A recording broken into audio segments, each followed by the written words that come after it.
Dare to Oppose Part 4, Parallel World, Book 4, written and narrated by Christine Kersey. Chapter 44. Morgan. "Welcome to Brightwood High School," the woman behind the counter said to me as Mom signed the enrollment paperwork. "Thanks." I forced a smile as I surreptitiously studied the people around me. The optimism I'd felt the day before had completely deserted me. Now I was feeling mild panic. Nothing like the panic I'd had when I'd first gotten to Camp Willomoss, but panic nonetheless. "We have a student volunteer who will show you around," the woman said as she handed me my schedule. "Great." "Jen?" the woman called out. A girl with spiky blonde hair walked over to the woman, then turned to me. "Jen, this is Morgan. She's new here and needs you to show her around." I flashed back to my first hours at Camp Willomoss and Kiera, the girl with spiky magenta hair. I'd certainly had more than my share of being shown around new places. "Hey," Jen said. "Hi." "Okay," Mom said. "I'll be back to pick you up at the end of the day." "Thanks, Mom." I gave her a quick hug, then watched her leave. "Let me see your schedule," Jen said. I handed it to her. She looked it over, then gave it back to me. "I'll take you to your first class and show you some other stuff along the way." "All right." "Where are you from?" she asked as we walked out of the office. Not sure how much I wanted to share about myself, I kept my answer simple. "Fox Run." She squinted at me, her expression puzzled. "Isn't Brightwood a little far for you to go?" "I guess." She pointed down a short hall. "There's a girl's bathroom down there." Next, we walked past a common area. "This is where we have lunch." "Okay." "Hello, Jen," a man said as he walked toward us. "Hi," she said cheerfully. My eyes went to the man, and when I saw his face, my heart felt like it had stopped beating. "This is Morgan," Jen said. "She's new." Then she turned to me. "Morgan, this is Mr. Hanson. He's one of the vice principals." "Hi, Morgan," he said with a smile. All the blood had drained from my face, and as I stared at the man who had wanted to kill me, but who I'd killed instead, my body felt ice cold. The night that Hanson and Dimples had tasered me and dragged me out of my house, then taken me to Camp Willomoss, flashed through my mind. I thought I might vomit. "Morgan," Jen said, "are you okay?" I tore my eyes from Hanson and focused on Jen, who I'd barely met, but who didn't terrify me. "Yeah," I said through a throat that felt like it had shrunk to the size of a straw. "I'll see you later," Hanson said. Then he strode away. With round eyes, I watched him leave. My heart was pounding so hard, I was certain the rhythm was visible beneath my shirt. "Let me show you where your first class is," Jen said, giving me a look that communicated her belief that the new girl was very, very weird. Forcing my legs to move, I followed her down the hall and to a closed door. "It's in here." She looked at me with uncertainty, probably to make sure I hadn't stopped to stand on my head or something. "I'm sure you'll be able to find the rest of your classes. If you have any trouble, just ask another student." "Okay." With the cottony feeling in my mouth, it was difficult to speak. "Thanks." "See ya." After she left, I stared at the closed classroom door. I needed a drink of water before I could go in. Glancing down the hall the way we had come, I saw a drinking fountain and headed toward it. I pressed the button and gulped down several mouthfuls before straightening. "Are you finding your way around okay?" a male voice asked. Startled, my head jerked to the side to see who was speaking, and when I saw Hanson standing beside me, I nearly peed my pants. "Morgan, right?" he said. An image of his face turning white as bright red blood pooled beneath his head centered itself in my mind, and I found it difficult to focus on what he was saying. This man had been my biggest enemy in the other world, even bigger than Holly. Yes, Holly had tortured me without regret, but it had never been personal. Hanson had hated me, had threatened to kill me, and he would have killed me, was planning on killing me at the tunnel, except that I'd managed to kill him first. Cocking his head, and with an expression of concern I'd never seen on his face before, he said, "Are you okay?" Lightheadedness crashed over me, and I feared I would faint, but I didn't want him to know, couldn't let him know, of my weakness. I took a deep breath, then squatted like I was tying my shoe, hoping the blood would flow back into my skull. "Yeah," I croaked out. "Where's Jen?" he asked. "Wasn't she supposed to be showing you around?" "Yeah," I said, this time my voice a little stronger. "I had to get a drink of water." He laughed. "Okay, well, get to class, Morgan." Feeling slightly better, at least like I wouldn't pass out, I slowly stood and faced him. Now he knows who you are, I thought. Great. Without responding, I turned and walked unsteadily back to the classroom where Jen had said I had first period. Knowing Hanson was watching me, I turned the knob and opened the door. All eyes zeroed in on me, but I ignored them and walked toward the teacher with my office pass held out like a shield. The teacher took it from me, then smiled. "Please have a seat, Morgan." There was an empty seat in the back. I hustled over to it, careful not to trip on the backpacks that stuck out next to desks. I can't go to a school where Hanson is a vice principal, I thought, where he knows who I am. And now that I acted so strange, he'll probably notice me even more. Stupid Morgan.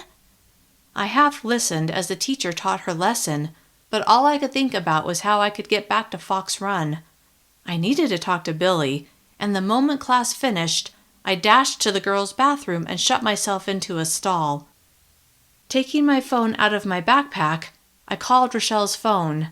Billy didn't have a cell phone, but it went to voicemail. Double-checking the time, I realized they wouldn't be out of class for another 8 minutes. I would be in my next class by then. I sent a text to Rochelle, asking her to have Billy call me during lunch, then I headed to my next class. By the time I found the right room, class was about to begin, so I sat in the first empty seat I found that wasn't in the front row.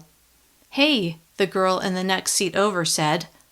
Half expecting it to be Piper or Alex or Lori or one of the other girls I'd gotten to know in the other world, I looked at her. Mercifully, I'd never seen her before. "Hi." "Are you new?" she asked. "Yeah." I smiled at her. "I'm Morgan." "Oh yeah," she said as her eyes lit with recognition. "I thought you looked familiar. You're that girl who stood up to the woman who wants to change what we eat." Her smile grew. "I'm Hannah Jacobs." Holding back a gasp and feeling like my world had tilted further off its axis, I forced a smile. This was the girl I'd impersonated when I'd gone back to Camp Willamoss to help Amy. I looked at her more closely.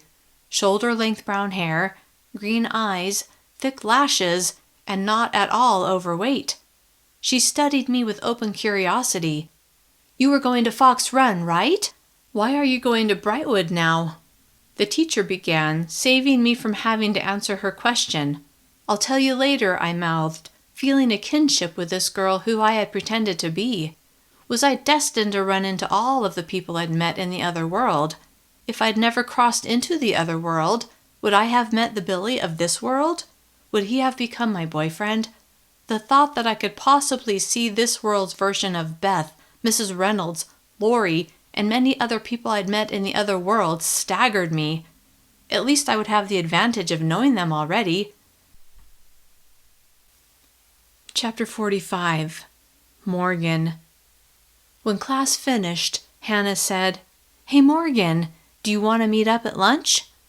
I planned to talk to Billy at lunch, but I didn't know when he would be calling me, and I knew I could use as many friends as I could find, so I agreed. When lunchtime rolled around, I kept my phone close by so that I wouldn't miss Billy's call. At the same time, I kept an eye out for Hanson.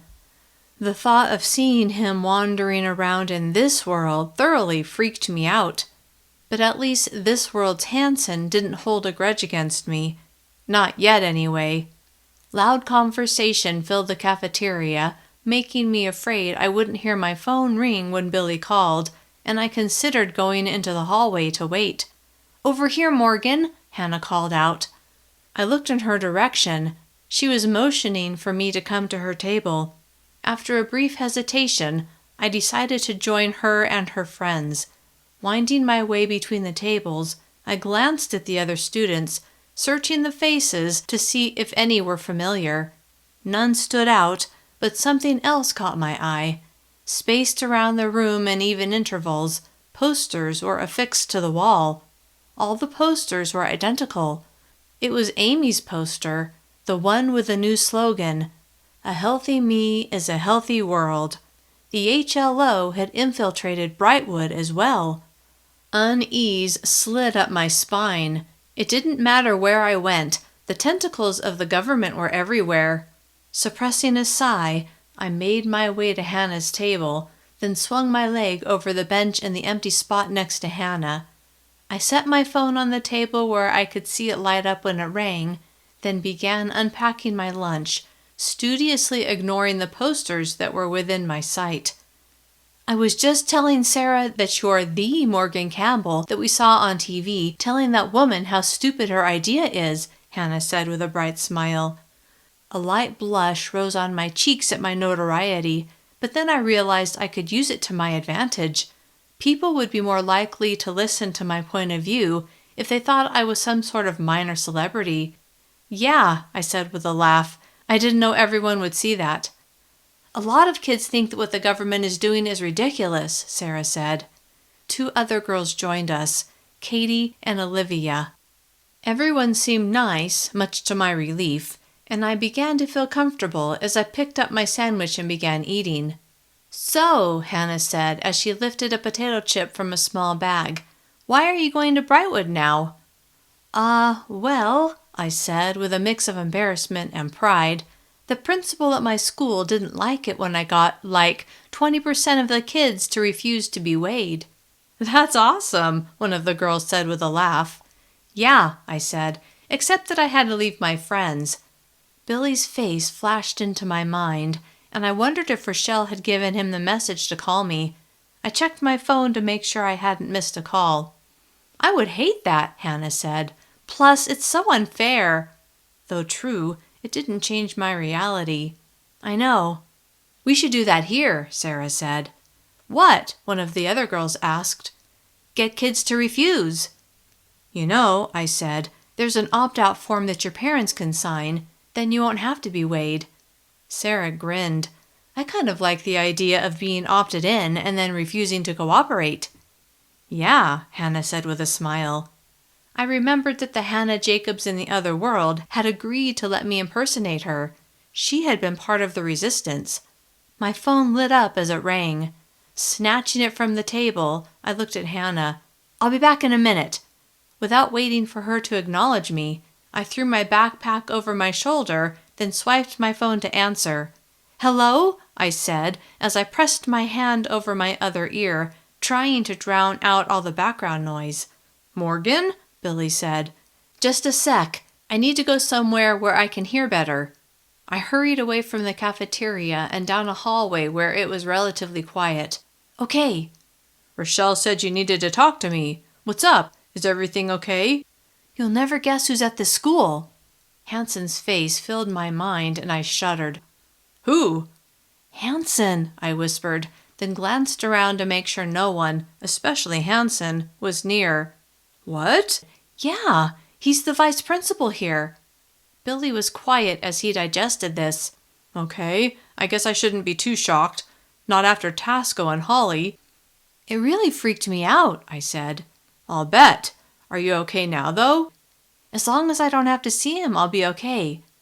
It had been a couple of hours since I'd faced him, so I wasn't feeling quite as desperate to get back to Fox Run. "I made a new friend." "Oh?" "Yeah. Her name's Hannah Jacobs." "You say that like it should mean something to me." His confusion surprised me until I remembered that he hadn't been at Jack and Danny's when my fake identity had been given to me, and he hadn't been at Camp Willamoss when I'd pretended to be Hannah. "She's the girl I impersonated when I went back to Camp Willamoss." "Really?" "Yeah." I told him how Hannah and her friends wanted to defy the weigh-in rules. "That's great. The more kids that bring attention to it, the better." I heard some noise in the background. Billy? Morgan, I've got to go. Okay, I'll call you when I get home. After talking to Billy, I felt better, and as I made my way back to the cafeteria, I decided I would make the best of the situation I was in. With my budding friendship with Hannah and her friends, I felt confident that the move to this school would be a good thing. Chapter 46. Billy. School was a lot less fun without Morgan. It had only been one day with her gone, but I already missed having her with me at lunch and in health class and going home with me after school. I let myself into Tasco's house, then after dropping my backpack at the base of the stairs, I went into the kitchen to find something to eat. As I rummaged through Tasco's cupboards, I was kind of astonished at how quickly I'd gotten used to the habits of this world, grabbing a snack after school, eating whatever I wanted at dinner, and not worrying about gaining a few pounds. It was liberating. A soft knock on the front door interrupted my reverie. I closed the cupboard and went into the entry, then pulled open the front door. A small woman stood on the porch, and when she looked at me, she gasped and pressed her hand against her mouth. Almost at the same time, I recoiled in shock as the blood drained from my face. "Billy?" she whispered as her hand slipped from her mouth. She looked just like my mother, but I'd never seen such love shining from my mother's eyes, so she seemed like a stranger. "Is it really you?" She stretched out her right hand as if to touch me, but I moved back until I was just beyond her reach. Noticing my reaction, she drew her hand to her chest and cradled it with her left hand. "Don't you know who I am?" Her voice was barely above a whisper. Of course I knew who she was, but how had she found me? Then I realized that Morgan had been right when she'd seen a white Toyota Corolla at school, and then 2 days later had seen it drive past Tasco's house. This woman must have seen the video on the news, and when the news report had said Morgan went to Fox Run, she must have staked out my school, then followed me home. "Yes, I know who you are," I murmured, but my voice was barely audible, and I realized my throat was clogged with rare emotion. I pictured the scene Morgan and I had witnessed at the cemetery 2 months earlier. This woman, my mother, had been inconsolable when she'd knelt at Billy Foster's gravesite. The man at her side, my father, had seemed nearly as upset. And now here she stood, looking me in the eye, knowing who I was, but, I was sure, not knowing how I could be standing in front of her, alive and breathing. "But how?" she asked, confirming my belief that she was baffled by my existence. She took another step toward me, and this time I held still. Tentatively at first, she moved closer to me, her gaze riveted to mine. Then she burst into sobs and flung herself at me, wrapping her arms around my waist and pressing her cheek against my shoulder. Unused to such emotion from anyone, but especially from my mother, I stood completely still, uncertain what to do. After a moment, some early childhood memory must have stirred, one where my mother loved me, because it felt like a layer of protection that had been around my heart fell away. I slid my arms around this woman's shoulders and held her against me. To my surprise, this brought on deeper sobs. I didn't know what else to do, so I just stayed where I was. "Oh, Billy," she cried, "I can't believe it's you." After several long minutes, her tears seemed to slow, so I released her and she took a step back. Rimmed with red, her eyes bored into mine. It was as if she was looking into my very soul. Watching her watching me, I knew I had to tell her the truth. As much as it would hurt, she had to know. "I'm not your son," I said as gently as I could. "He died." She stared at me, then her head moved up and down in a slow nod, like she understood my words but didn't quite understand their meaning. "I know that. I know." "Your son and I are very much alike," I added, "but we're two different people." Her eyes searched mine, like the answer could be found just by looking. "I don't understand." Her lips pressed together. "You're him."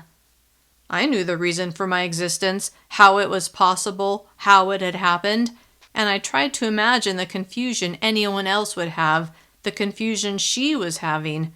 There was no way to make her understand except to tell her the truth, and I wasn't about to do that. "I know I buried my son," she said as she stared at the ground, evidently talking to herself. "And I know he doesn't have a twin. I was there when he was born. I gave birth to him. There was just him." Her gaze swung to me. "How is this possible? How is it that you look just like my son? That you have the same name?" Anger filled her face. "Is this some sort of trick? Are you doing this on purpose?" Then her face crumpled and fresh tears streamed out of her eyes and down her cheeks. "Why would you do something like that to me? Why? What kind of monster are you?" She took a step back, then looked me up and down as the tears continued to fall. "I can't stand this. I can't do this anymore." Then she spun around and raced away from the house and toward her car. I watched her go, my mind numb, my body paralyzed. I had no idea what to do. I stayed in the doorway as she drove away, and when all traces of her were gone, except the dampness on my shirt from her tears, I closed the door and turned around. Staring at the living room, I saw her face in my mind's eye. The Billy of this world is a lucky boy, I thought, except for the fact that he no longer exists. What I wouldn't have given to have parents like that in my life, parents who truly loved me, parents who wouldn't turn me over to some government authority in the hopes of receiving a reward for my capture. I needed to talk to someone who would understand. Only one person came to mind, Morgan. I ran up to my room to put on a dry shirt, threw on my hoodie, then went out the front door and began jogging to Morgan's house. By the time I reached her house, I figured she must have gotten home from her first day at Brightwood High School. Eager to tell her about what had just happened, and desperately needing her advice, I ran up to the front door and knocked. A moment later, she opened it. "Billy," she said, clearly surprised but pleased to see me. "Come in." I followed her inside, and after she closed the front door, she smiled at me. "I missed you." "I missed you too." Taking a step toward me, she opened her arms and I pulled her into an embrace. It felt good to hold her. The warmth from her body warmed me from the inside out. "Did you see Hanson after I talked to you?" She pulled away and shook her head. "No." "That's good." "How was everything at Fox Run? Did anyone notice I wasn't there?" "Besides me?" I asked with a grin. She laughed. "Yes." "Yeah, lots of kids had heard that Mr. Cunningham had you move to Brightwood because of all the trouble you caused." Satisfaction filled her eyes. "Maybe that will show them that they have to stick to what they believe in." "Yeah, or maybe it will show them that they have to obey everything or they'll be kicked out." She frowned. "You could be right." I pictured the woman who had stood on my porch. "I had a surprise today, too." Morgan's eyebrows rose in question. "Oh yeah? What was it?" "My mother came to see me." Her mouth fell open. "What?" Grimly, I nodded, then told her what had happened. "So she thinks you're faking it? That you're not really Billy Foster?" "I guess. I don't know. I think she was just shocked to see me close up and to see that I looked just like her son." A small frown played around my mouth. "Anyway, it's probably for the best that she saw me and realized I'm not her son." I laughed, but even I could hear the hurt in my voice. "It will just save them the trouble of getting to know me and then rejecting me later." "Oh, Billy." She put her arms around me and held me against her. "They would be lucky to get to know you. You're wonderful, don't you know that?" Her words warmed my heart, even if I didn't quite believe them. Returning her embrace, I soaked in the good feelings her closeness brought me. "Did I hear you say something about your mother?" Morgan's mom asked as she walked into the room. We turned to her and I nodded. "Yeah, somehow she found me. I guess she must have seen me when the news showed that video from the assembly." "She came to your house?" she asked. "What did she say?" I told her what happened, ending with, "I don't know if I'll ever hear from them again." Then Morgan's mom surprised me. She walked over to me, placed her hand on my shoulder, then said, "You are always welcome here, Billy, always." When she smiled, caring radiated from her eyes. "You've become part of our family." Unexpected tears rushed into my eyes, but I quickly blinked them away. I'd never been a crier, and I wasn't about to start now, but the sincerity coming from Morgan's mom was something I'd never experienced before, ever. Embarrassed, yet deeply touched, I didn't know what to say. I shifted my attention to Morgan to see her reaction. Her eyes shone with unshed tears. All this emotion was too much for me, and I wanted to lighten the mood. "Then I hope you'll let me stay for dinner." Morgan and her mom both laughed, but her mom nodded. "Yes, please stay for dinner." "Thanks," I said. "I will." Chapter 47. Morgan. I was as surprised as Billy by Mom's statement, but really glad too. There was no doubt he felt bad about what had happened with his parents from this world. I was glad Mom had stepped in right at that moment to tell him that he was wanted. "I know we have different homework assignments," I said, "but we can still work on them together." "Okay." We settled into our usual spot in front of the coffee table and got to work. At dinner, Dad seemed really quiet, and I wondered if he was stressed about the presentation on Slender Bars that he was giving the next day. Though I would have preferred that he drop out of the campaign completely, I didn't want him to be stressed about his job either. Mom must have sensed the same thing because she asked him about it. "Steve," she said, "how's your presentation coming along? Do you want to practice in front of us later?" He smiled at her, then laughed softly as he glanced at me. "I don't think it would be well received with this particular audience."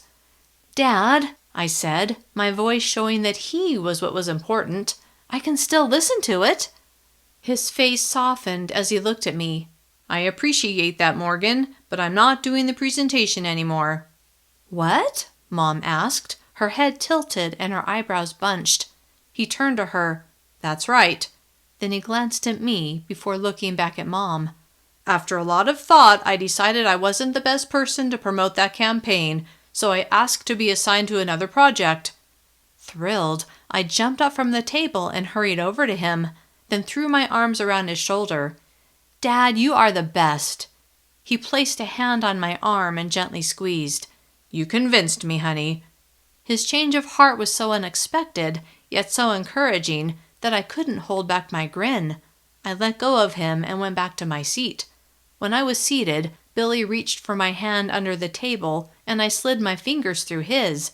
"See," he murmured, "you can change people's minds." His words gave me hope. Dad had been kind of a hard sell, yet he'd come around. Maybe more people's minds could be changed. "Morgan, can you pour me some milk?" Brandon asked, interrupting my thoughts. "Sure." I filled his glass, then I looked at Dad. "What changed your mind anyway?" Tapping his finger against his chin, he was quiet.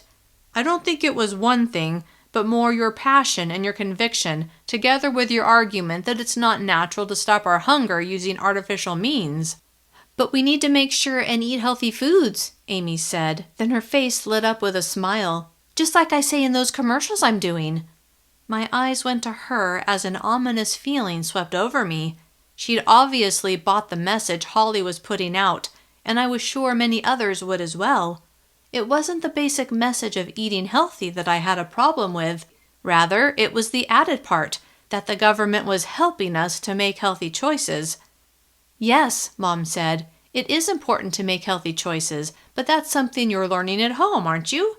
"Well, yeah," she said, "but Holly said sometimes people aren't good about picking the right things to eat. That's why they're going to stop selling junk food at school." Amy's lips pursed in apparent disapproval. "Some kids only choose sugary foods, but if those foods aren't there, the kids will have to have the healthier foods." Weary of trying to convince everyone of the danger of government control, I softly sighed. Billy must have known how I was feeling because he leaned over and said, "Don't worry, Morgan. She'll figure it out eventually."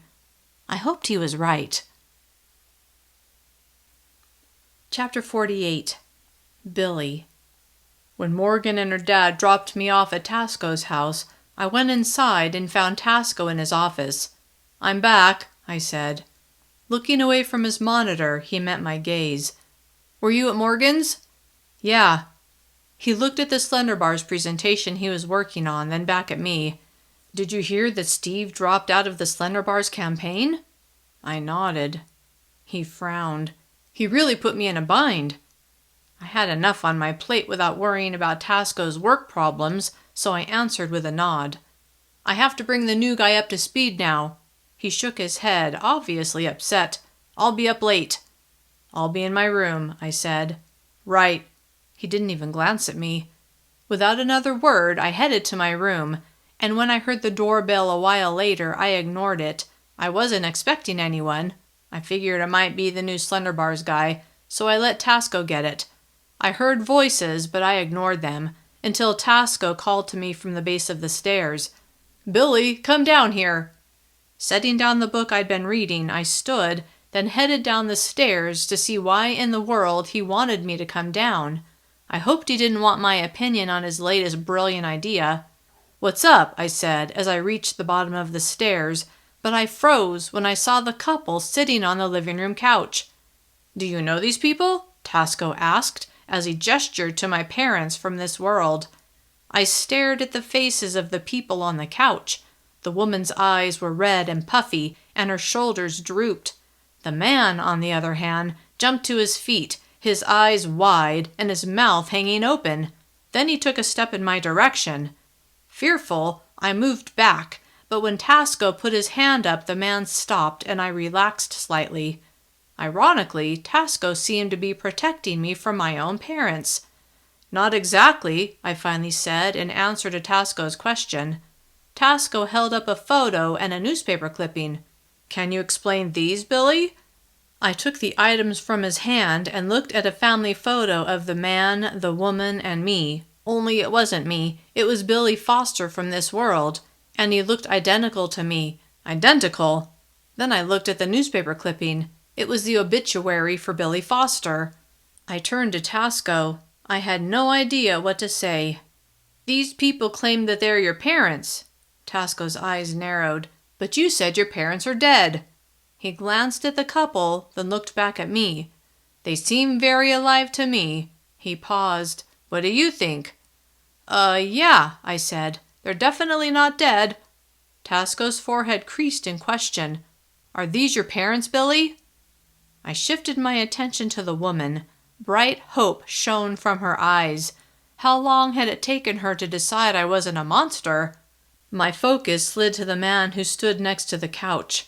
When our eyes met, my heart hurt. The look on his face was one of love and hope, an expression I'd never seen on my own father's face. But then a note of skepticism slid onto his face.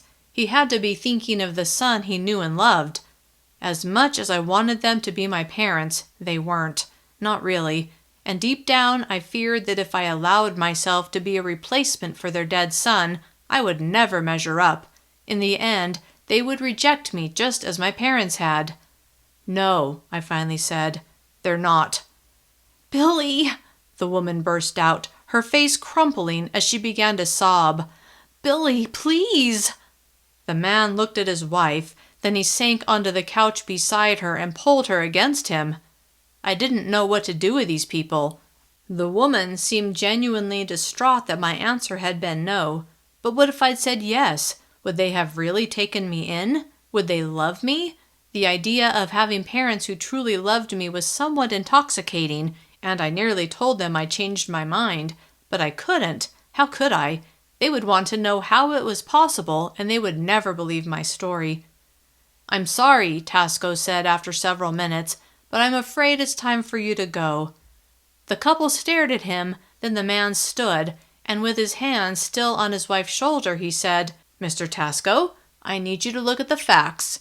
He pointed to the photo and obituary that now sat on the coffee table, then he pointed to me.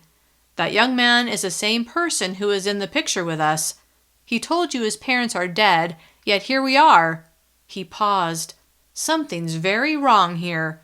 A muscle moved in the man's jaw. "We have a right to know what it is." Tasco turned to me, his gaze steady. With no idea how to defend myself against the man's claims, I stared back. After a long moment, Tasco turned away from me and toward the couple. "Rest assured, Mr. Foster, I'll get to the bottom of this." "Thank you," the man said. Then he helped his wife to her feet. He took out his wallet and extracted a card, then he handed it to Tasco. "Please call me." "Of course," Tasco said. As the couple began moving toward the door, I walked backward up the stairs several steps. I didn't want to give the woman a chance to lunge at me as she had earlier that day. She stared at me, devastation written in her eyes. In moments, they were gone. Tasco turned to me with a frown. "Okay, Billy, what's going on?" Nothing's going on." He said almost to himself, "I don't have time for this." Then he looked at me and sighed. "I let you live with me for the last 2 months as a favor to Steve Campbell, and it's actually been nice to have you around." He laughed. "Having you here has made me miss my kids less, and you've helped out a lot, fixing things and carrying your own weight." He shook his head. "Up until now, it's worked out fine. But now I have a lot of questions you don't seem willing to answer." An ominous feeling grew within me. I waited to see what he was going to say. "I need you to be straight with me, Billy, or I'm—" He frowned. "I'm going to have to ask you to leave."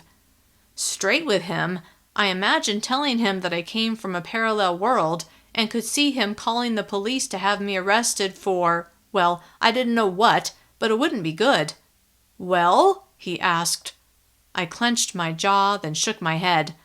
"I don't know what you want me to tell you. I never met those people before today. At least this world's version of them," I silently added. "You're telling me you have no idea how you are in their family picture?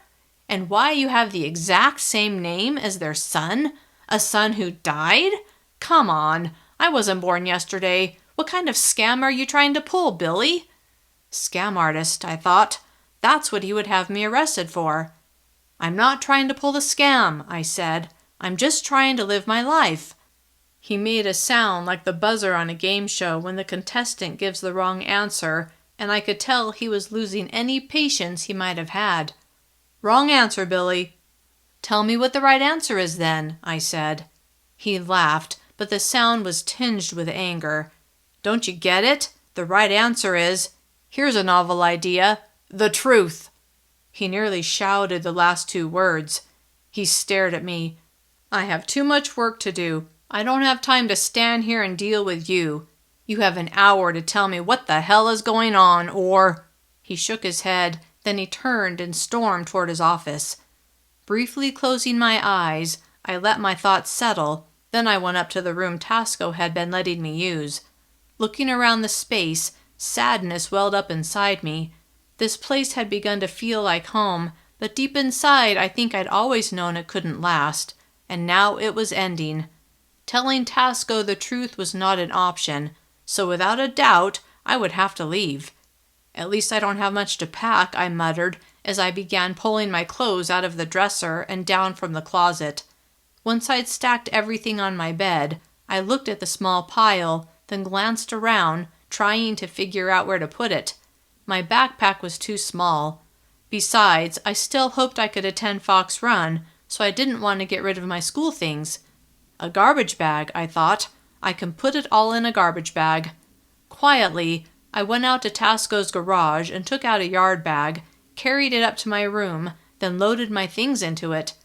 When I saw how much space was left, I frowned at how little I had to my name. Overwhelming loneliness began in my heart and spread through my body, and I slid to the floor next to the bed.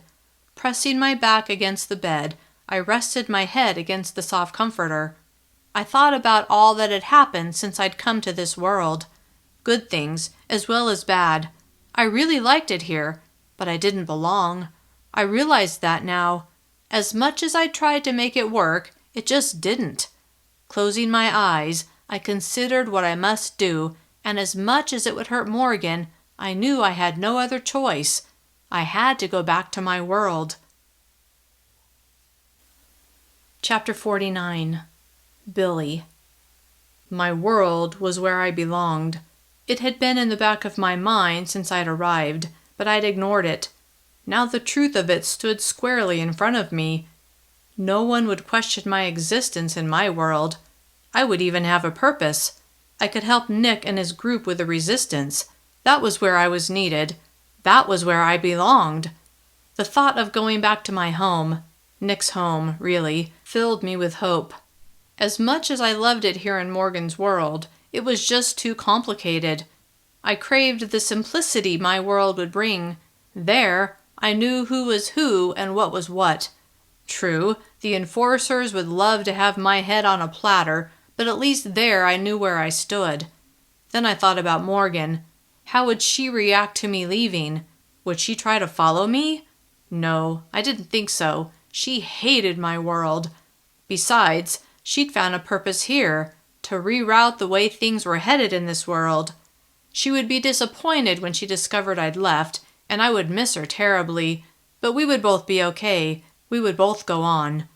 I thought about getting back to my world and what that involved. I would need a flashlight, and I would have to find my way to the hut. Though my sense of direction was about 100 times better than Morgan's, it had been over 2 months since I'd come through the tunnel. But I thought I remembered how to find the hut. I closed my eyes as I visualized the hut and the path I had taken to get from there to Morgan's house. Yes, I could find it. Would the date matter? Morgan had only been able to come back to her world on the same date she'd come through initially. Would that be true for me? Or was that only the case when crossing over from my world to hers? Maybe from this world the date didn't matter. I would find out soon enough. "You look like you've made a decision," a voice said from the doorway to my room. I opened my eyes. Tasco was staring at my garbage bag full of clothes. I met his gaze. "I'll leave in the morning." The corners of his mouth turned down into a frown. "I understand." Then he turned and walked away. The fact that he didn't even hint at a desire to have me stay hurt, which surprised me. I thought I was beyond caring what Tasco did or thought, but he'd been sort of like a surrogate father to me these last 2 months, yet he had no interest in my well-being. Otherwise he would have at least asked where I was going. The loneliness I'd felt earlier flooded me again, and I wallowed in self-pity for a while. When I tired of that, I decided I owed Morgan an explanation. I opened my notebook and began writing. "Morgan, I'm not quite sure how to tell you this, and I hope one day you'll be able to understand, but I've decided to go back to my world. The decision wasn't easy, but I've come to realize my world is the place where I belong. As much as I love your world, it's just that, your world. It's clear to me that you belong here, but it's just as clear that I don't. I don't want to drag this out, but I wanted to tell you goodbye and try to explain. I'll never forget you. You are the best thing that ever happened to me. I love you, Billy." When I finished, I ripped the paper out of my notebook, folded it into thirds, then tucked it into a pocket of my backpack. With nothing else to do, I lay on my bed fully clothed. I wanted to get an early start in the morning. Well before the sun rose, I woke up, gathered my things, stopped in the kitchen for a granola bar, then headed toward the front door. At the last minute, I decided to write Tasco a note. It was the least I could do after the kindness he'd shown me for the last 2 months, even if he was kicking me out now. "Mr. Tasco, thank you for taking me in. You didn't know anything about me, yet you let me live in your home. I hope I wasn't too much of a burden. I'm sorry I wasn't able to live up to your expectations, and I hope you can forgive me. I've tried to be true to myself, and I'm sorry if you feel I've tried to trick you. I haven't, but I understand why you don't believe me. I took one of your flashlights, but here's some money to cover the cost. Take care, Billy." I reread the note, set it at Tasco's place along with some cash, then headed to the front door. I slipped out into the dark and cold morning and set out at a fast walk toward Morgan's house. The bag of clothes bounced against my back, and the backpack was heavy on my shoulders. It seemed silly that I was keeping my school books when I would most likely have no need for them, but they were a reminder of my time in this world, and I needed, that reminder. This world would seem like a dream soon enough. If I had something to make it tangible, maybe I wouldn't forget my time here too soon. No one was around as I walked to Morgan's neighborhood, the place where I would begin my journey to the hut. When her house came into view, I paused, thinking about all the fun times I'd spent there. Her family had become a family to me, the closest thing I'd ever had to a family who truly cared about me. I would miss them. The sun was just beginning to rise, and though I wanted to leave the note for Morgan, I didn't want her, or anyone in her family, to see me. Walking quickly, I approached the fence that surrounded her house. Goldie ran toward me, wagging her tail in happiness. "Hi there, Goldie," I whispered. Then I realized Morgan's family must be up if they'd let the dog out already. Morgan's mailbox was next to the gate that led into the front yard. I slipped my note inside, took one last look at the house, then turned and strode toward the path that led into the neighboring forest. Trying to remember the way I'd come before, I made my way into the trees. It took longer than I expected, but eventually the hut came into view. It looked just like it had when I'd come through it, a tree crushing the front door, and a hole hacked into one of the walls. I climbed through the hole and looked around. The sun was fully up, and I could see that the place was a mess. A cot lay on its side, though the rocking chair in the corner seemed untouched. My eyes went to the opening in the floor, the opening that led to the cellar, which led to the tunnel, which led to my world. I walked over to it and looked down, but it was too dark to see anything. I took the flashlight out of my pack, flicked it on, and pointed the beam into the cellar. Besides the ladder, nothing was visible. Breathing out a loud puff of air, I dropped my garbage bag of clothes into the cellar, then turned around and started the climb down. Seconds later, I stood in the cellar. The dank air assaulted my nose as I swept the space with a flashlight beam. Nothing stirred. I was alone. I pointed the flashlight toward the tunnel, lighting up the first few feet of the pathway. "Are you sure?" I thought. "Are you sure you want to go back there? To the place where society is so screwed up?" No, I wasn't sure, but I didn't belong here either. Scared and uncertain, I was sure about one thing. I fit in my world. As much as I didn't like the place, that was where I was from. Taking a deep breath, I slowly released it, then I trudged forward. Chapter 50. Morgan. My second day at Brightwood High School started off better than my first. I didn't see Hanson as I headed to my first class, and when I got to second period, Hannah was already there and had saved me a seat. "Hey, Morgan," she said with a smile. "Hi." I sat beside her, and since we had a few minutes until class began, I decided to ask her an important question.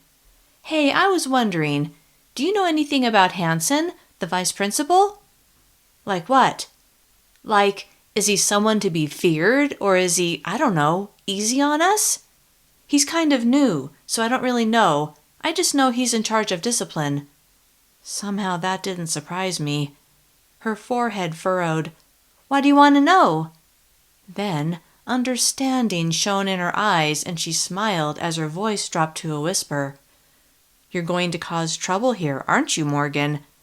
I shook my head. "Count me in." "I'm not," I hastily said. "Oh, come on, Morgan. I saw the video. It's no secret that you think what they're doing is wrong." She smiled. "I agree with you." Why did she think I wanted to cause trouble? What kind of trouble did she think I was going to cause? Did anyone else think that? Did Hanson? "I just want to go to school in peace," I said. "That's all." Uh-huh. It seemed like Hannah Jacobs was way more of an activist than me. As glad as I was that she was on my side, I'd had enough trouble with authority to last me a lifetime. Even though I wanted to change the direction we seemed to be headed, I wanted to do it by changing people's minds, not by getting myself into more trouble. Hannah let the matter drop, and when class was over, she said, "Are you going to sit with us at lunch again today?" I had no other offers, so I said, "If you don't mind, yeah." "Oh, I don't mind. In fact, I want you to come so I can tell you about my plan." What plan? A secret smile curved her mouth. You'll see. What was I getting myself into? I considered telling her I wouldn't be able to sit with her after all, but I just said I could, and I didn't want to look like a complete loser, so I nodded like I thought her plan would be a great idea. See ya, she said, then she left the room. At lunch, I made my way to the cafeteria, missing Billy and Rochelle more and more, especially Billy. With him, I never had to pretend. He knew more about me than anyone else, and he loved me for me. He had no expectations. I could be myself with him. When I thought about how his mother had stopped by Tasco's house the day before, I felt bad for him. And when I remembered his comment that maybe it was better that this world's parents didn't have a chance to know him because that would save them from having to reject him later, my heart broke for him. I wished I knew what I could do to make him feel better, to feel loved. I was glad Mom had said he was always welcome at our house. I had a sudden desire to talk to him, and since I knew he would be at lunch right then, I stopped in the hall outside of the noisy common area and pulled out my cell phone. I dialed Rochelle's number and waited. A moment later, she answered. Hi, I said. It's Morgan. Oh, hey, Morgan, how's it going? Okay. I miss being with you and Billy, though. Yeah, it's not as fun without you. I know, I said. We'll have to get together soon. Maybe go to the mall. Yeah, she said. We'll definitely do that. Is Billy with you, Rochelle? I need to talk to him. No, I don't think he came to school today. That can't be right, I thought. He would have told me if he was doing something besides going to school. Are you sure? We have one class together, she said, and he wasn't there. Plus, you know we always meet up for lunch. Yesterday he was here like usual, so I don't know why he wouldn't be here today. Maybe he's just late, I said. Where else could he be? I thought about his run-in with his mother the day before. Could something have happened after he'd left my house? I guess, Rochelle said, but she didn't sound at all convinced. If you see him, I said, can you have him call me? Or can you at least text me if you see him? Sure. Okay, thanks. We hung up, and a sick feeling began growing in my gut. Billy and I always told each other what we were up to. If something unusual was going on and he didn't tell me about it, then it could only be bad. There you are, Morgan, Hannah said as she walked toward me. I was wondering where you were. She stopped and looked at me. Are you okay? I didn't want to explain who Billy was, let alone why I would be worried about him. Yeah. Good, come on. My appetite had vanished, but I followed her to the table where Sarah and the other girls were already sitting. I sat on the bench and pulled out my lunch, even though I didn't think I would be able to eat it. Hey, Morgan, Sarah said in greeting. I forced a smile. Hey. So, Hannah said as she leaned toward us, I came up with an idea. My mind was on Billy, but I was curious about this idea, so I tuned in. What is it? Katie asked. Well, Hannah smiled as her eyes slid to Sarah, then back to the rest of us. What if we found a way to erase all of the weight data that woman's organization, the HLO, has collected so far? You mean Holly Bennett? I asked. Yeah, Hannah said. I guess that's her name. The witch you were arguing with. That's Holly, I said, picturing the woman who had brought me more difficulty in this world than anyone else. I like it, Sarah said with a smile. Then she looked at me. What about you, Morgan? What do you think? Should we do it? Hannah's idea sounded like a lot more than breaking the rules. It sounded like breaking the law. I don't know, I said. What do you mean you don't know? Hannah said. It's perfect. If they lose all of the data they've collected, they'll have to start over. And then if we keep them from gathering more data, it will really put them back. But what if we get caught? I asked. It seemed like everything I'd done, from impersonating Hannah Jacobs to convincing the other students at Fox Run to refuse to be weighed, had gotten me into situations that had led to my life becoming more difficult. In the case of getting caught pretending to be someone else, I'd nearly gotten permanently trapped in Billy's world. Thinking of that led to thoughts of Billy. I checked my phone to see if I'd missed a phone call or a text, but there was nothing. You, of all people, Sarah said to me, should understand that sometimes we have to take risks. If they only knew what risks I'd already taken, they would have so much more respect for me. For a moment, I regretted not being able to tell them. Yes, I said as I looked at Sarah, then met the eyes of the other girls. I do understand that we have to take risks. That's why I'm hesitant. I don't know about you, but I don't want to go to prison just now. At the mention of prison, Katie and Olivia looked less sure about the idea, but Sarah and Hannah seemed as confident as ever. That's only if we get caught, Hannah pointed out. How would you do it? I asked. How could you be certain you wouldn't get caught? Hannah grinned. I happen to know someone who is very good with computers. Very good. Has this person already agreed to do it? I asked. Yes, she said with a grin. He has. Obviously, she already had this arranged. It seemed she just wanted my agreement, although I didn't know why. Maybe she just wanted to impress me. Instead, I was nervous. I didn't want to be associated with this particular crime. What would you say if I told you I think it's a bad idea and that you shouldn't do it? Hannah's eyes narrowed. I would say you're not truly committed to setting things right, Morgan. Does it really matter what I think? I asked. Sarah and Hannah looked at each other before turning to me. Well, kind of, Hannah said. Yeah. Why? People know who you are, Hannah said. Then she frowned. Except for the PSA you did, and I have no clue why you would have done something so stupid. Everyone knows how you feel about these new rules.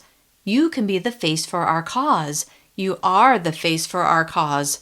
First of all, I said, I only did the PSA for my sister. Second, I do feel strongly that these new rules and regulations are a big mistake, but I don't want to be the face of anything. I just want people to understand that giving the government so much control over our choices could lead to...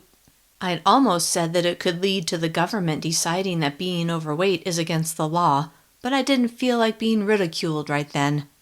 Lead to what? Sarah prompted. Well, I said, to them having way more control than they should. Exactly, Hannah said. Then she stared at me like I was dense. How do you think we're going to change people's minds if we don't have a spokesperson? You. Was I destined to be the spokesperson for this type of cause? That's what I would have become if I'd stayed in Billy's world. I thought about the other Morgan. How was she faring? Did she hate me for the position I put her in? Or was she loving the attention she was undoubtedly getting? I don't know, I said. I'll have to think about it. Regardless, Hannah said, we're moving forward on the data thing. That sounded like something I wanted no knowledge of. I'd barely touched my lunch, but I packed it up. I have to finish an assignment. Okay, Hannah said. See you later. Out in the hall, I checked my phone again. Still nothing. Where could Billy be? Chapter 51. Billy. As the end of the tunnel came into sight, my stomach began to churn.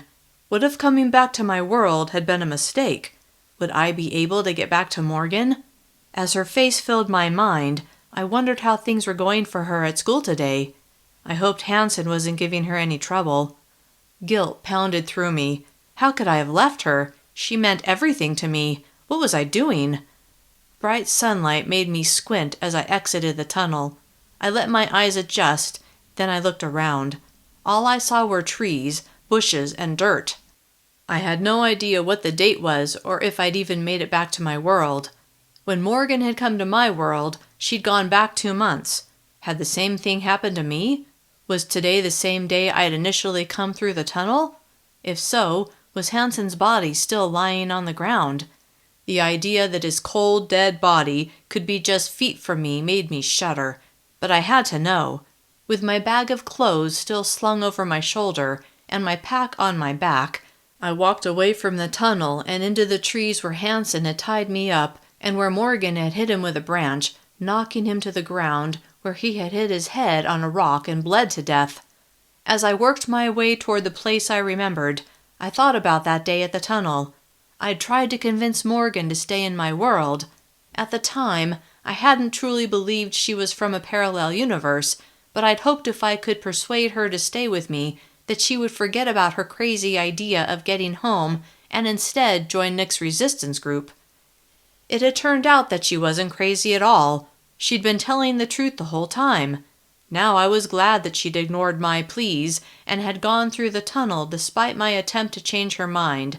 She'd been so happy to see me when I'd shown up on her doorstep. I smiled at the memory, then my heart lurched as I imagined how she would feel when she got home from school and discovered I'd left her forever. I turned and looked in the direction of the tunnel, wondering if I should go back and pretend I'd never meant to leave in the first place. I even took a step in that direction, but then I pictured Tasco's face and the faces of Billy Foster's parents. There were too many people I'd disappointed. Only in this world, my world, did I truly belong. I turned away from the tunnel, away from the life I'd learned to love, and began walking again.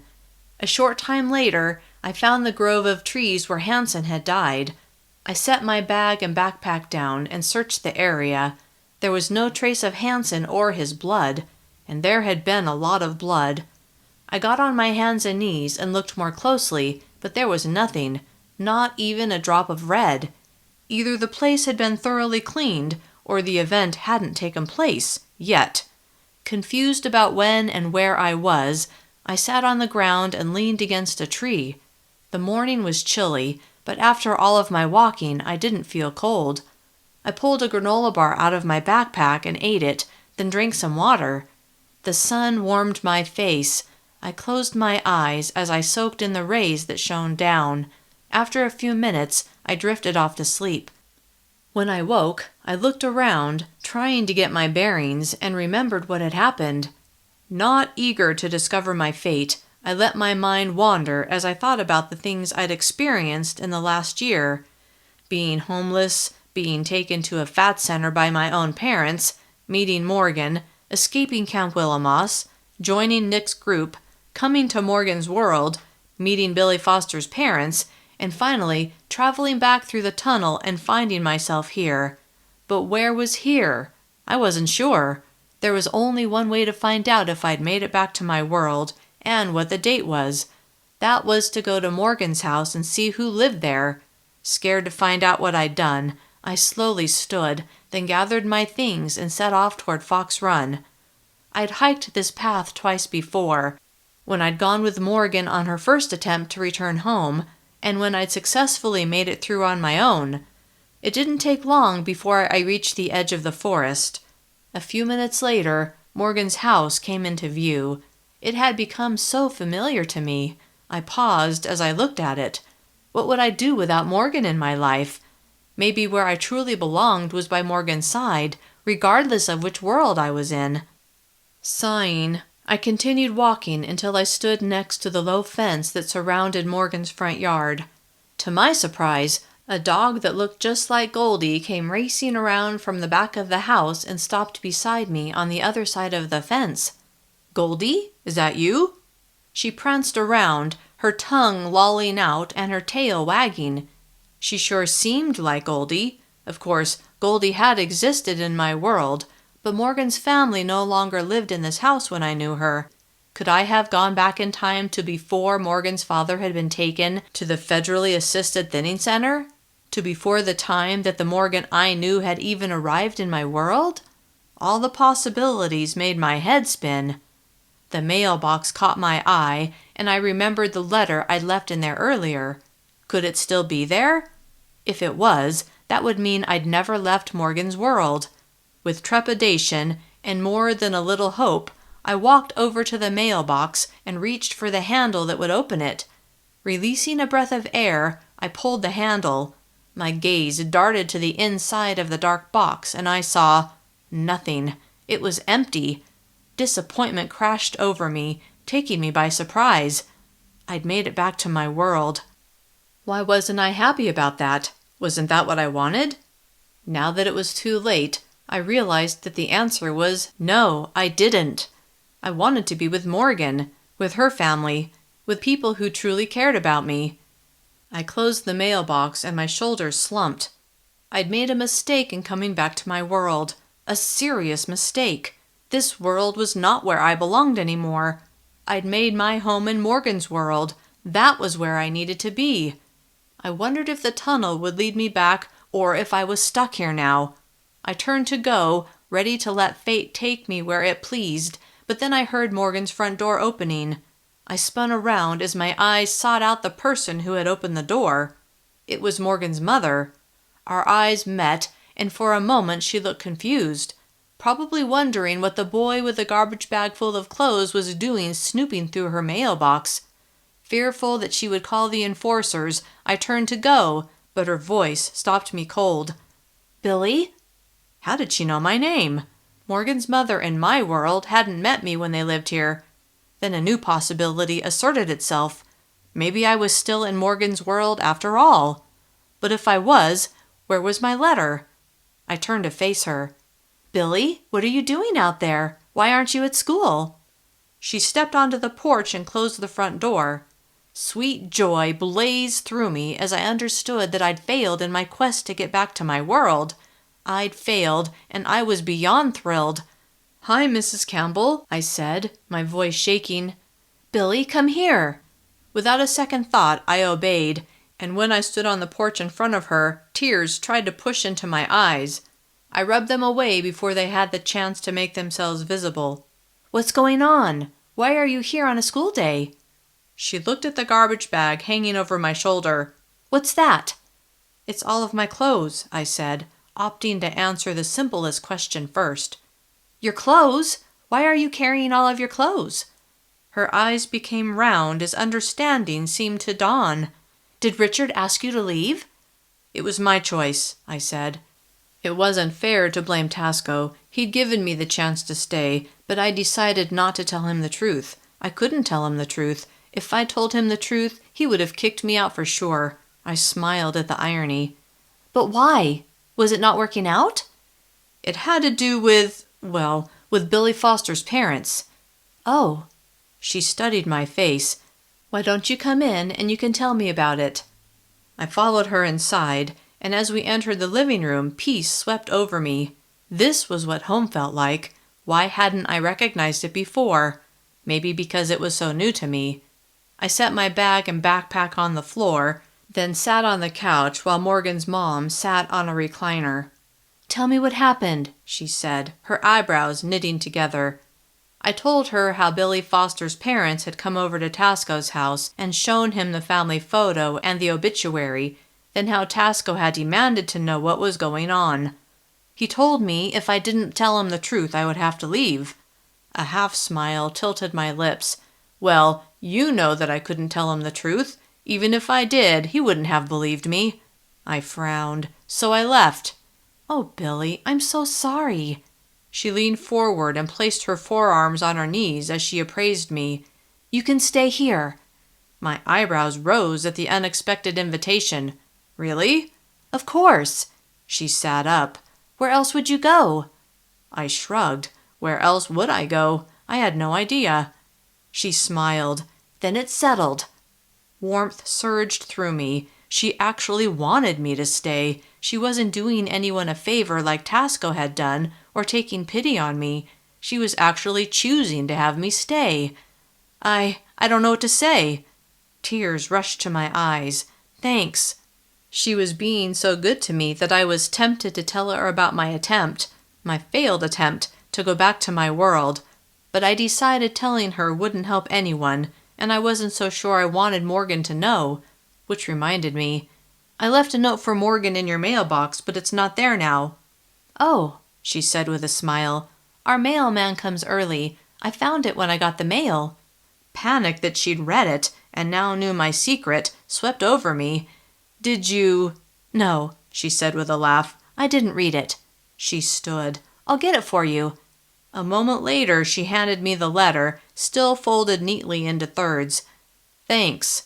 I stared at the letter, then looked at her. "Are you sure your husband will be okay with me staying here?" "Don't you worry about that, Billy. I'll work it out with him. I know he'll do what's right." Calm settled over me, and I sank back into the couch cushions. "Do you want me to take you to school? Have you eaten?" I smiled, comforted to know she cared. No and no. "Come in the kitchen then, Billy, and I'll make you some lunch." Chapter 52. Morgan. Wanting to avoid Hannah and Sarah and the need to give them any kind of decision about being their spokesperson, when school finished, I went straight to my locker and got my things, then hurried outside to wait for Mom. "Hey, Morgan," Hannah said as she stopped next to me, thwarting my plan to not be found.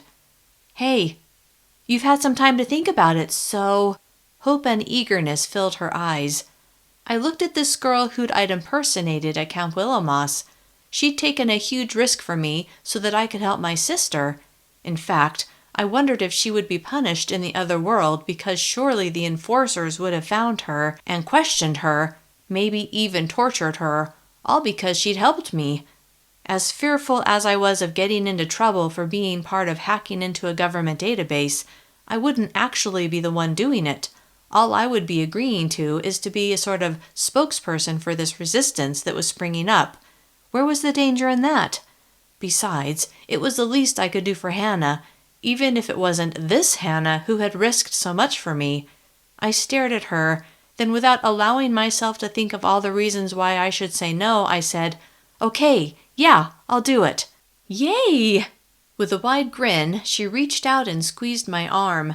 "This is going to be so awesome. They won't know what to do with us." I feared that they would know exactly what to do with us, and it wouldn't be pleasant, but I just nodded. A horn honked, and I saw Mom pulling up to the curb. "I've got to go, Hannah." "Okay," she said. "I'll text you later." Trying not to think about what I had just agreed to, I walked toward Mom's car and was surprised to see Billy in the back seat. I'd heard nothing from Michelle, so I'd been worried about Billy all day. What was he doing in my mom's car? I opened the passenger door and immediately looked at Billy. "Where have you been?" My question seemed to surprise him. "What do you mean? How do you know I've been somewhere?" "I called Rochelle at lunch and she said you weren't at school today." "Climb in, honey," Mom said. I glanced at her, then got into the car and closed the door. Mom pulled away from the curb and I turned to Billy. "You didn't go to school, right?" "No." "Why didn't you go to school? What did you do all day?" Billy glanced at my mom before looking back at me, and I realized that maybe he didn't want to talk about it in front of her. "Never mind," I said. "You don't have to tell me if you don't want to." "But you'd better tell me later," I said with my eyes.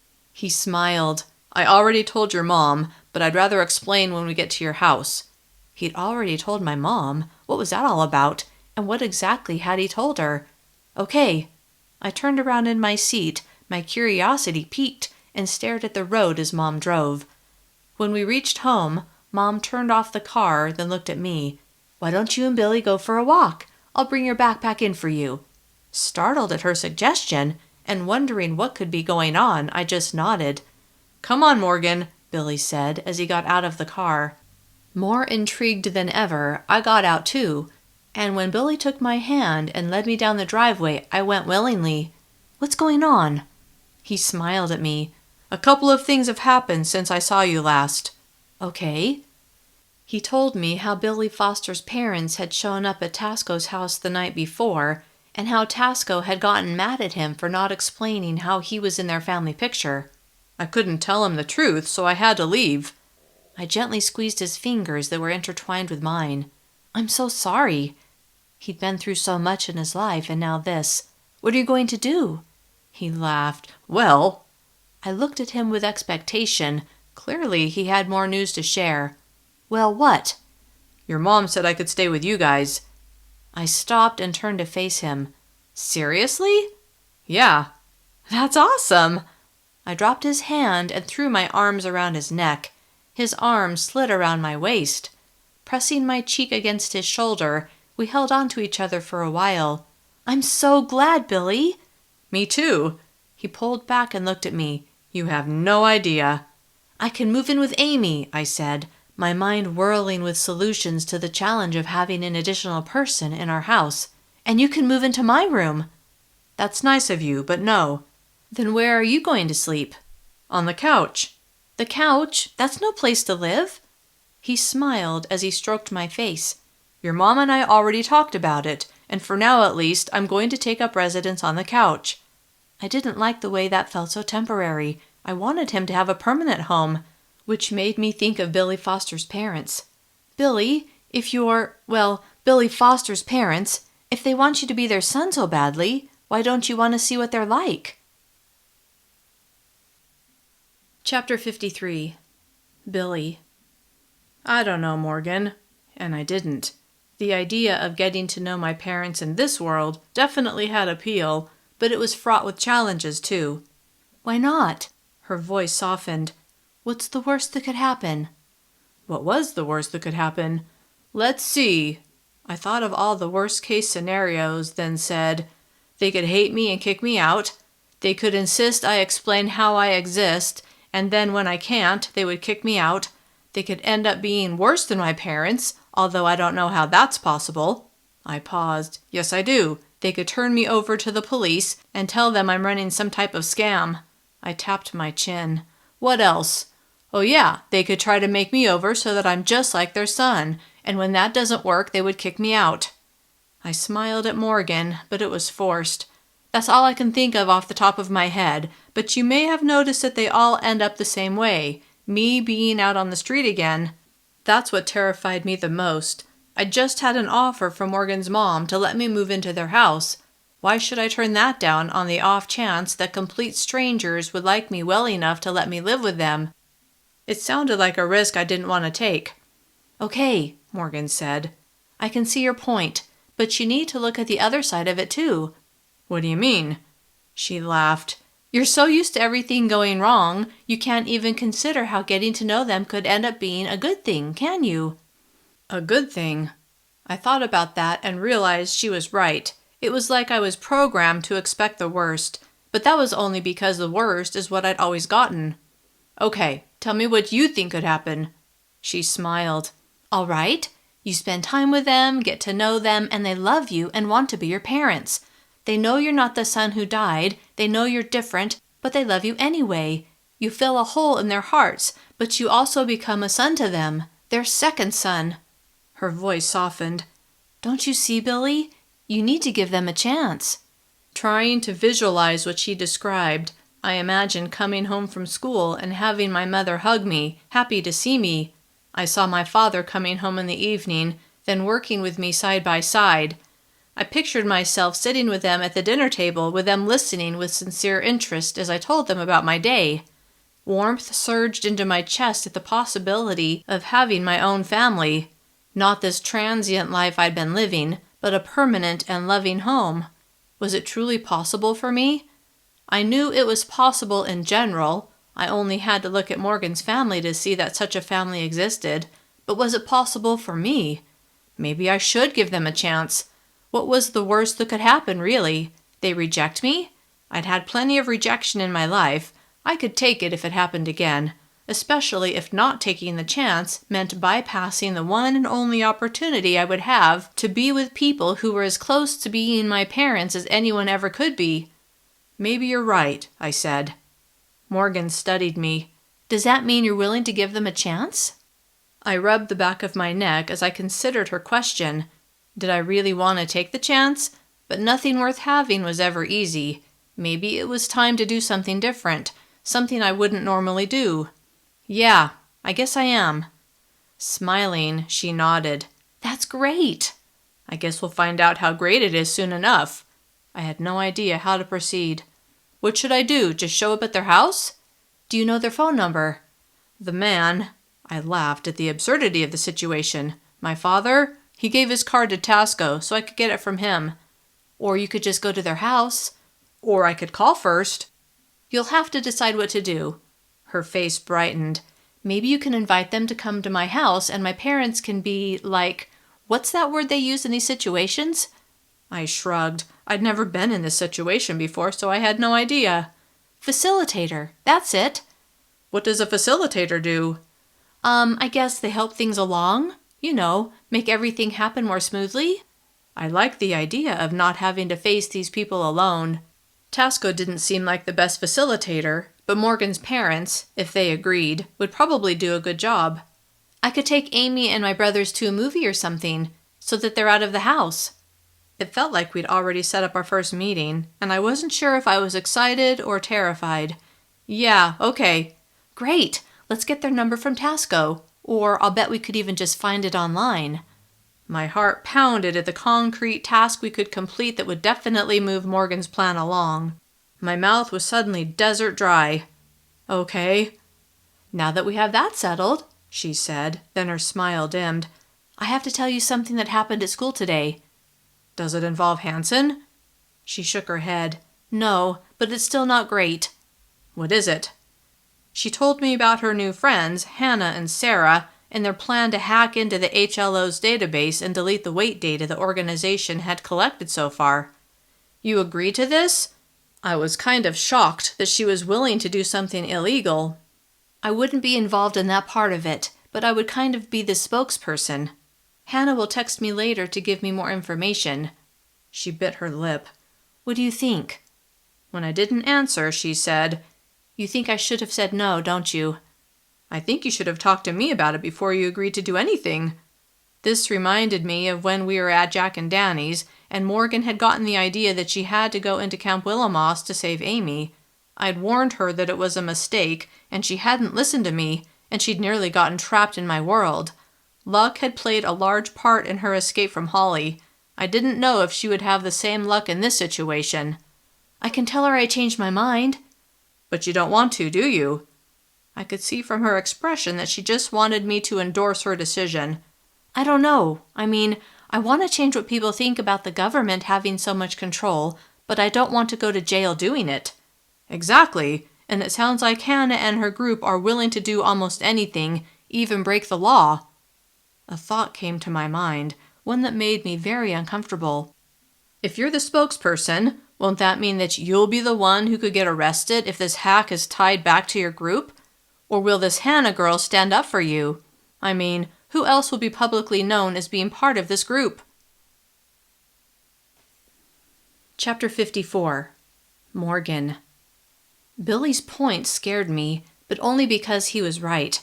If I was the face of the resistance, wouldn't I be the one held responsible for anything bad that happened? Where would Hannah be then? You're right, I admitted. Just like you were right about Jack and Danny not having a clear way to help me escape Camp Willamoss. He nodded, like he knew he was right, but had no desire to rub it in my face. You have to look out for yourself. His voice softened with what sounded like regret. I may not always be here to look out for you. I didn't like the way he sounded so melancholy, so I tried to lighten the mood with laughter. Why? Are you planning on going somewhere? Back to your world, maybe? His eyes widened like I caught him doing something, then he laughed with me. Why would you say that? Stunned to know that he was actually considering it, I stared at him as my heart pounded. When, Billy? His voice went soft. When what? When were you planning on doing it? When were you planning on going back to your world? The thought of not having Billy in my life devastated me, and my eyes filled with unexpected tears. How dare you even think about leaving me, Billy? He was quiet as he met my gaze. I failed, okay? I'm still here. He'd already tried to go back? My heart thumped dully in my chest. He tried and failed? What if he'd succeeded? Realization dawned on me and I gasped. That's what you were doing today, isn't it? That's why you weren't at school. He clenched his jaw, then he nodded. How could you do that without even telling me goodbye? How could he do that? Didn't he care about my feelings? About me? Angry and upset, I spun around and began jogging back to my house. If he didn't care enough about me to have the courtesy to tell me he was leaving my world and that I would never see him again, then I didn't want to look at him just then. Morgan, wait, he called after me. Ignoring him, I sped up, but it didn't take long for him to catch up to me. He grabbed my arm, forcing me to slow down. Stop, would you? I let him slow me down. I was getting out of breath anyway. I kept walking, but I looked at his face. Sadness and regret shone from his eyes. I needed to give him a chance to explain. After what happened at Tasco's last night, I just felt, I felt like I didn't belong here anymore. That's when I decided to try to get back to my world. Why didn't you call me? If he had let me know how he was feeling, I could have convinced him that he did belong here. He shook his head. I'd already made up my mind, and I guess I didn't want to give you a chance to try and change it. So what happened? Did you find the hut? His mouth quirked into a half-smile. Yeah, I even went to the end of the tunnel. My heart skipped a beat. He'd gone through the tunnel. But you're still here. Did you change your mind and come back through? No. I got to the end, and I had no idea if I'd crossed over or whatever. Guess I failed to make it through. I could hardly believe what he was telling me. But when I thought about it, maybe I could. After all, I'd crossed into his world, then I'd been desperate to get home. Why should I be so surprised that he would feel the same way? Was I so convinced that my world was better than his, that it had never occurred to me that he might feel the same way about his world? That he might prefer his own world? I'm sorry you didn't make it home, Billy. Don't be. He pulled me to a stop and turned me to face him. He placed his hands on my shoulders. As soon as I got to your house, I realized I'd made a mistake in trying to get back to my world. He laughed. When your mom came out and recognized me, I knew I was still here. I was so happy. His face lit up with obvious joy. I love you, Morgan. It was stupid of me to try to leave like that. Tears filled my eyes again, but this time they were tears of happiness. Yes, you were stupid, but I forgive you. I gazed at him. I love you too. I wrapped my arms around his neck and pulled him against me. He held me for a while, then he pulled away and smiled.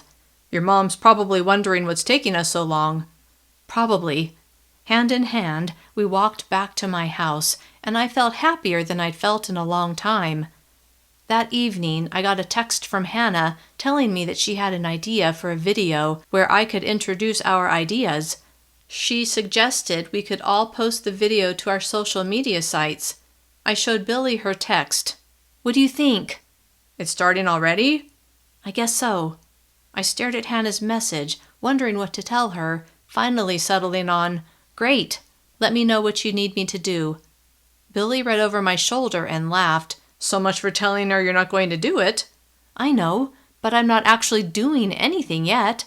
Yet is the operative word. I gently punched his arm. You know, we haven't looked up Billy's parents' number yet. That's true. We could do it now. I raised my eyebrows. Unless you don't want to?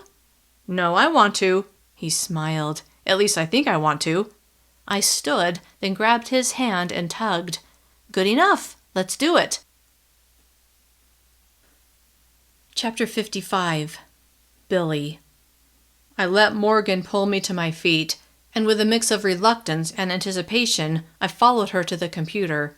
She did a search for James and Rebecca Foster, and after a few minutes we had their phone number in hand. Morgan wrote the number down on a small notepad, then held it out to me. I licked my lips as I stared at it, but I didn't touch it. It won't bite, Morgan said with a gentle smile. I know. I took it from her, embarrassed by my reluctance. Gesturing toward the kitchen, she said, You can use the phone whenever you're ready. I glanced toward the kitchen. Maybe we should make sure your parents are willing to be involved in this first. She looked thoughtful. Yeah, that's probably a good idea. She smiled. I'm going to talk to my mom right now. A few minutes later, she was back, and her smile had grown. She said yes. Your mom's awesome. And I meant it. First, she invited me to stay at their house, and now she agreed to get into the middle of what could be a very uncomfortable situation. I know, Morgan said. My mom said she'll ask my dad if he'll help, but she could do it by herself if need be. Her dad wasn't home from work yet, so I knew that bought me a little time. Not that I was purposely trying to put off calling these people. I couldn't truly think of them as my parents yet. But if I couldn't rush right into it, that was okay with me. I guess I'll wait to call them until your mom talks to your dad so I can see when your parents want to do it. As the afternoon wore on, I had been able to put my concerns aside, but when Morgan's dad got home, I immediately thought about two big concerns. One, as far as I knew, he had yet to be told that Morgan's mom had said I could stay there, and two, Morgan still had to talk to him about being involved with my reunion with Billy Foster's parents. Hi, Billy, her dad said when he saw me. Hi. I wondered why he'd zeroed in on me. Hi, Dad, Morgan said. How was work? He frowned. Not great if you really want to know. What happened? Morgan's mom asked him as she came into the room. It looks like none of us will be working on the Slender Bars campaign. Really? Morgan asked, obviously confused. Yeah, evidently there are some side effects from the appetite suppressant that have just come to light. He laughed, but it sounded forced. The FDA approval has been revoked. Oh, wow, Morgan said. This was good news to us, but obviously bad news to her dad. It looks like you were right, he said to Morgan.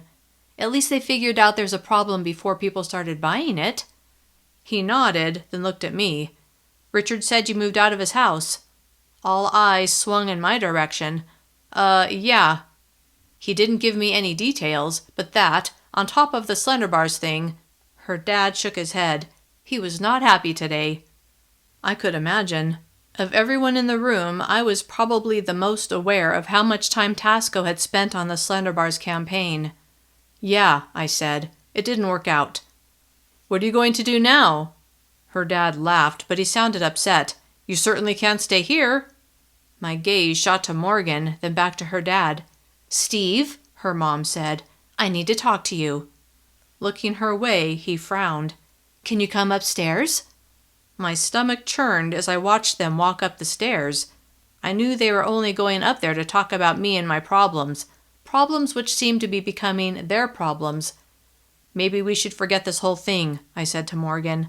What whole thing? You know, me staying here, your parents helping me with the other parents. I sighed. It's getting too complicated. She laughed. No, it's not. You're just starting to chicken out. You heard what your dad said. He told me right to my face that I can't stay here. Do you really think he'll change his mind? Yeah, my mom will convince him. Confidence oozed from her, so much so that I started to believe that her mother would convince her father to let me stay.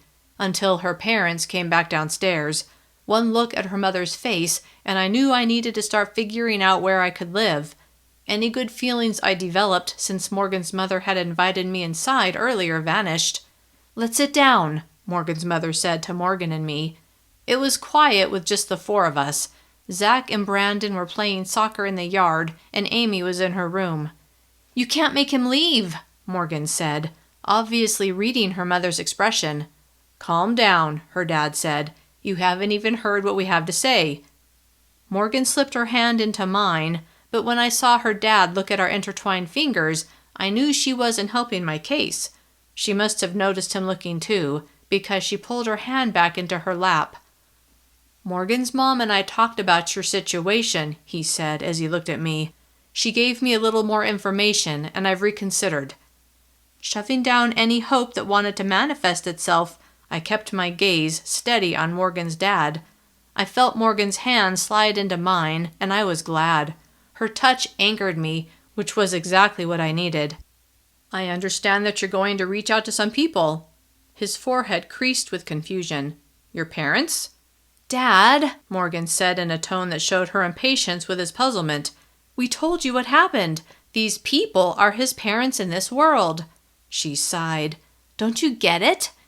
Yes, I get it, Morgan. It just doesn't make sense to me.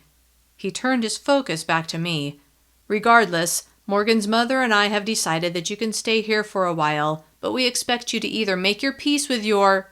He glanced at Morgan, then looked back at me. Your parents in this world, or you need to figure out another place to live. I was disappointed that his invitation had strings, unlike the one from Morgan's mother, but I couldn't deny that it was completely fair. Thank you, Mr. Campbell. That's very generous of you. No, Morgan said as she came to her feet. It's not. What if he can't make peace? She did air quotes at that. Then what? He has to live on the street? She began pacing. That's not right. He's a good person. He deserves better. She stopped and stared at her mother with a challenge in her eyes. You know he does. Her impassioned plea on my behalf felt good, but I wasn't sure it would help. It's okay, Morgan, I said. I'm sure everything will work out. I had no clue if anything would work out, and in fact doubted that anything would. In my case, things usually didn't, but I needed her to calm down. Let's take one step at a time, her dad said as he looked at Morgan. Mom also said you wanted us to be here when Billy sits down with his parents for the first time. His gaze swung to me. "We'll be happy to do that. Do you know when you're going to meet with them?" As the inevitability of this reunion became clear, my heart began to race. I need to call them." The thought terrified me, although there was a little excitement mixed in with it, but mostly terror. "We're available tomorrow night," Morgan's dad said. "Why don't you give them a call and see if that would work for them?" He made it sound so easy, like I was just ordering a pizza. "Okay." Everyone looked at me expectantly, and I realized they were waiting for me to call. Now. With suddenly sweaty hands, I stood, then turned toward the kitchen. "Do you want me to come with you?" Morgan asked. It seemed silly to have her there while I made the phone call, but I knew her presence would calm me. "Yeah, thanks." She took me by the hand, and together we walked into the kitchen. "I'm sorry my dad said that you can only stay here for a little while." "It's okay. If things don't work out with my parents, I'll figure something out." Again, I had no clue where I could possibly go, but thinking that far into the future filled me with anxiety. I had enough to think about right that second with calling these people. We stopped in front of the phone, and I stared at it, then set the slip of paper with their number on the kitchen counter. Reaching for the phone, I tried to figure out what I would say when they answered, but my mind stayed blank. "Are you okay?" Morgan asked, and I realized my hand was resting on the phone, but I hadn't picked it up. "I'm just trying to decide what to say." "They know who you are, so just the fact that you're calling will tell them a lot." "Yeah, you're right." I blew out a puff of air, then I picked up the phone and dialed the number on the paper. The phone rang several times on the other end, and for a moment I felt disappointment that I wouldn't be able to get this over with. Then the ringing stopped. "Hello?" a woman's voice said.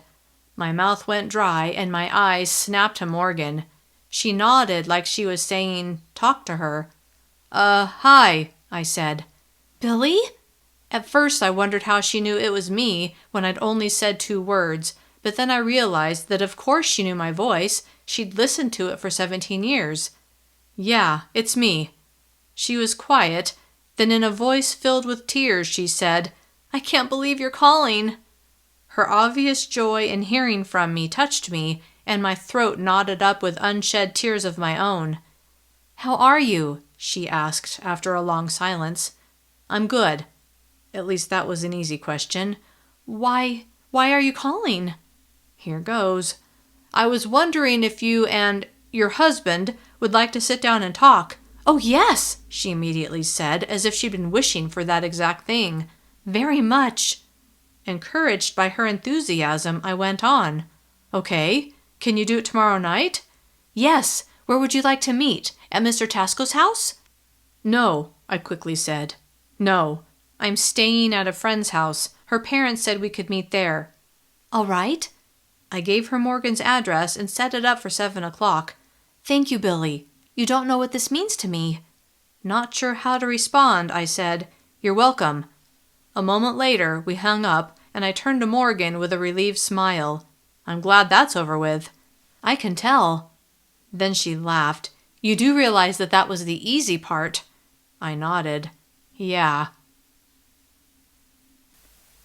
This has been Dare to Oppose Part 4, Parallel World, Book 4, written and narrated by Christine Kersey. Copyright 2014 by Christine Kersey. Billy and Morgan's story continues in Dare to Oppose Part 5.